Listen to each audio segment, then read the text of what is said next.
Hello friends, are you ready for story time? Well, the story begins with sunlight shimmering throughout the coral reef one day. Okra the green sea turtle was happily floating and humming a tune. Foongee the yellow seahorse zipped by, bubbles trailing behind. Okra, he chirped, you look like a floating rock. Okra chuckled, not a rock, my friend.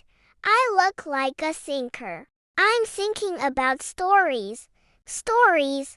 Foongee tilted his tiny head, eyes wide with curiosity, eager to listen. Like that time you ate a jellyfish by mistake? Okra rolled his eyes. No, I meant a Bible story. One my grandma turtle told me when I was just a hatchling.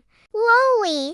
Foongee twirled in excitement. Is there adventure, drama, maybe snacks? Oh, there's all of that, said Okra, grinning. It's the story of Jonah and the big fish. Okra puffed up and deepened his voice. Once upon a time, there was a man named Jonah. God told Jonah, go to the city of Nineveh and tell the people to stop being mean and listen to me.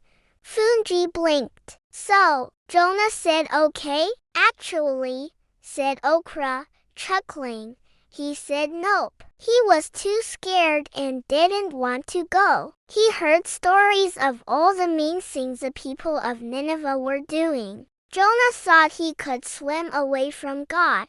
For many reasons, he chose to disobey God. Foongee gasped dramatically. Swim away from God? That's like trying to hide from seaweed in the ocean. Exactly, said Okra. Jonah packed his bag and jumped on a big boat heading the other direction to a city called Tarshish.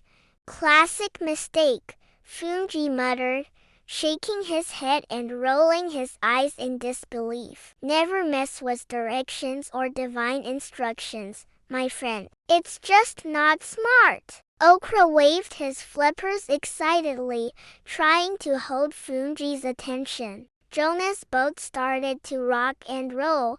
The sky grew dark. The wind howled. The waves crashed. Foongee clung to a coral branch. Was it scarier than a shark sneeze? Okra laughed. Way scarier. The other sailors on the boat with Jonah were terrified. They threw everything overboard to make the ship lighter. But the storm didn't stop.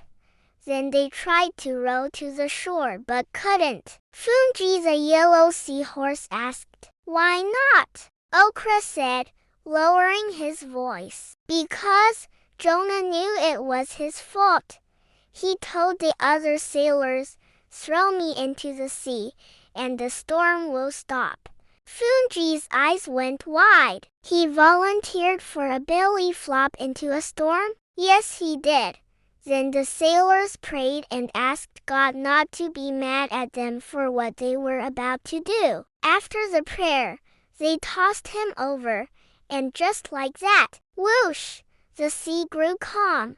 But that's not the end. Okra's voice boomed. Down, down, down Jonah sank, deeper and deeper, until gulp. A giant fish swallowed him whole. Foongee's mouth dropped open. A fish ate him?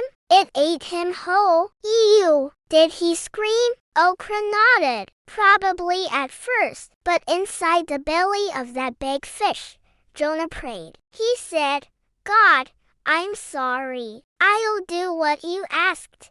He promised God that he would speak to the people of Nineveh and tell them to change their ways. Wait, said Foongee.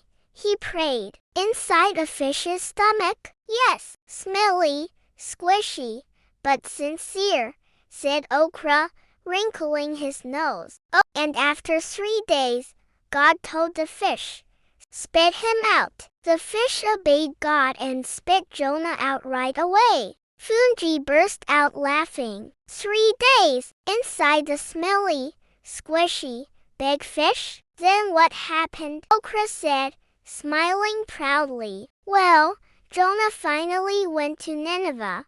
He told the people what God wanted him to say to them. He told them that they should stop doing bad things and turn back to God. Foongee asked, "And did they listen?" "Surprisingly, yes," said Okra. "They said sorry, changed their ways, and God forgave them." Foongee gasped, "Wow, so all that fish drama worked." Okra nodded. Jonah learned that running from God never works. God always gives us another chance to do what's right.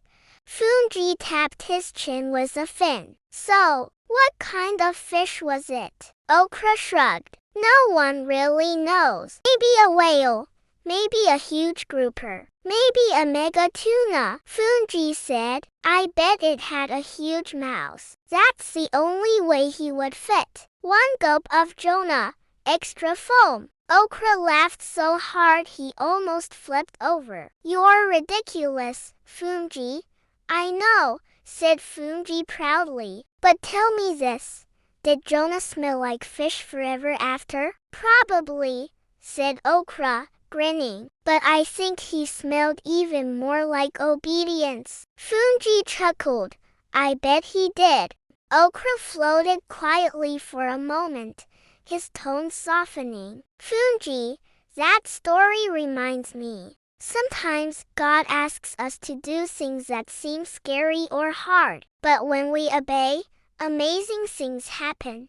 Foongee nodded slowly, a thoughtful expression crossing his face as he listened intently. Then he added, "And when we don't, we end up in a giant fish?" Okra chuckled, shaking his head, clearly amused by Foongee's response. "Well, hopefully not that extreme. But yes, we can't hide from God's plans. He always finds us, forgives us, and helps us try again." Foongee smiled. "So the moral is, don't swim away from what God says.